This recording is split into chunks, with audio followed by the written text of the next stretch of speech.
Gitantlem Git Keerthan, Chapter 7. Portun, Shulamachê sundorê, Tujer ek nodor ghalunk, Portun,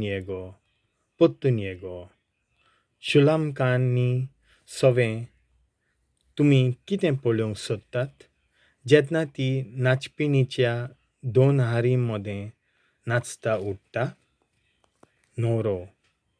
Rajkunvrachê dhuvê, Vhanno ghaltôch कितले म्हूण सोबीत तुजे पांय, तुज्या जांगांची मास्कुटां एका शेतीन केल्ल्या पांयजणां पोरी, एका mha-kolakarachi कोला, Shulam'kan'ni sovem, तुमी कितें polleunk सोदतात?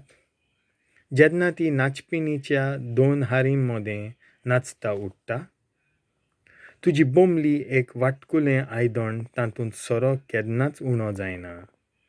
तुजें पोट गोवाची रास, कोनेलांच्या रोंप्यांनी वेदो घातलोली, तुजीं 2 थानां मेरवाच्या 2 पोरां सारकीं, मेरवाचीं जोवलीं पोरां, तुजी गोमटी मार्फिनच्या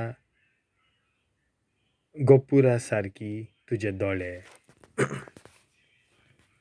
हेशबोनांतलीं 2 तोलीं बात राबिमाच्या दारवंट्या लागीं, तुजें नाक लेबनोनाच्या मिनारा पोरीं, दामास्काक फुडो करून रावलोल्या एका.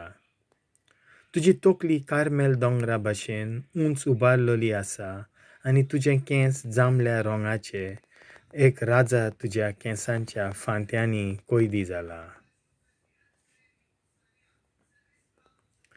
कितलें म्हूण सुंदर गो तूं, कितलें म्हूण भुलोवणेन गो तूं, म्हज्या मोगा, म्हज्या प्रितीच्या, तुजी उंचाय एका खाजरा माडा सारकी, आनी तुजीं थानां खाजरांच्या पेंड्यां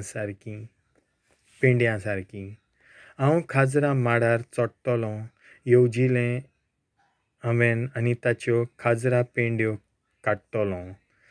तुजीं थानां जावन दी दाकांचे घोंस, तुज्या तोंडांतलो सुवास आपलोंच्या परमळा सारको, तुजी ताली उत्तम सोऱ्या सारकी.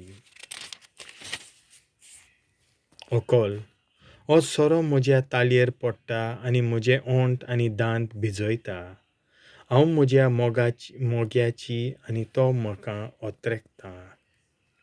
ये गो म्हजे प्रिये, शेतांत वचूया, खेड्या गांवांनी रात सारूया, आनी सकाळीं उठून दाकां मोळ्यांनी वचूया.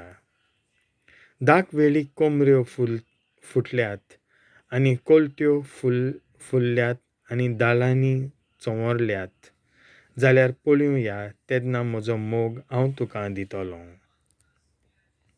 मांद्रां फळां आपलो परमळ वितरायतात, आमच्या दारार सगळे तोरेंचीं विचित्र फळां आसात.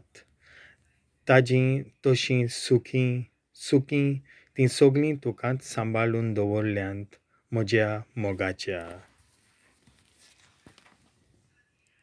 देवाचें उतर हें.